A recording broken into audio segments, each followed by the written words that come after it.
Well, it's hard to believe, but it's been more than 2 years since this historic flood took place in downtown Davenport. The mighty Mississippi crested at 22.7 feet, breaking the old record set back in 1993. And a break in so many more ways than one is not what they want to see again. The city has an idea of how they want to prevent this, but they need your help first. So joining us live this morning is Kyle Carter from the Downtown Davenport Partnership. Kyle, thank you for joining us on Good Morning Quad Cities at 11. Yeah, happy to be here.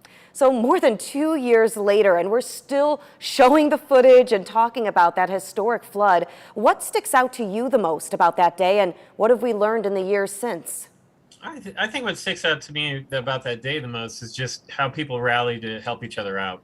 It was really all hands on deck. Every neighbor helping every neighbor, and that'll always be what I remember most. Yeah, and I think that helping your neighbor is still something that we're focused on today as we try to create a flood plan that's going to work for both the city, for both the budget, and for residents and businesses, right? Is that the goal? Yeah, I think what HR Green has put together for the city, they've done just a really good job of laying out just how complicated the whole big picture really is, and that there are real solutions that we can do. Yeah, the city's been working on this for a really long time, for about 18 months. Is that right? Yeah, thereabouts. It's really been more about 1 year that HR Greens had to work on it in earnest. The other time was leading up to the hiring of them.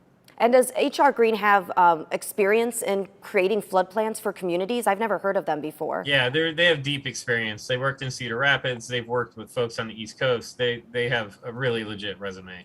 So this flood plan is more than just building a flood wall, which I know is something that we always focus on. What parts of it do you want to highlight in this plan? Because like you said, it is very complicated. There's a lot to it. Yeah, I think that there's several parts. First of all, they break the entire 9 Mile riverfront up into about 4 different major chunks. And it allows to look at solutions that are specific for those areas of the riverfront.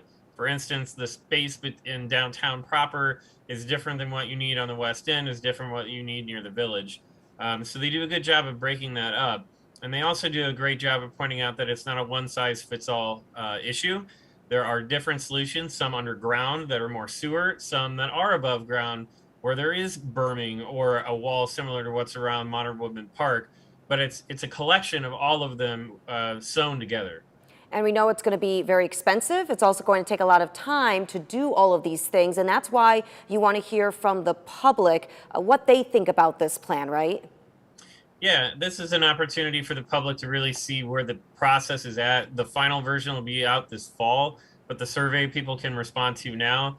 One of the things that we've been excited about is that the public has said over and over again they want to see this built to the highest that it can be and have it still be both financially feasible and also balance our need for to have fun on the riverfront and also protect all of our assets, which we can find that balance, and I think this document does a really good job of that. When it comes to public input, I think that there has been some confusion. What kind of voices are you looking for? Is it just people who live in Davenport, or is it anywhere and also businesses? No, it's anybody who lives in town and experiences our riverfront.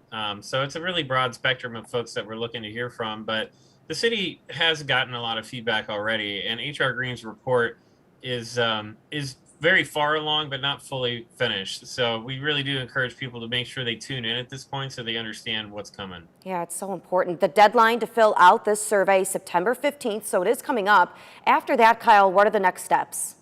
So the city will end up voting on this fall, and they'll decide on a broader budget and kind of goals of how high do they want the permanent flood protection to be. The other thing to remember is that temporary protection can still be distributed on top of whatever is ultimately built, but it will take years to put together.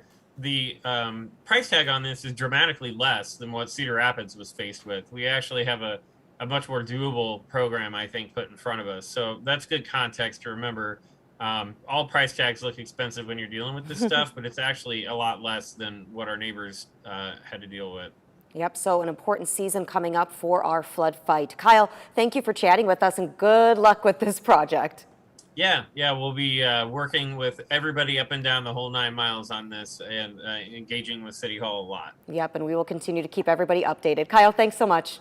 Yeah, To see the flood plan and access the survey, go to WQAD.com and click the As Seen on TV tab.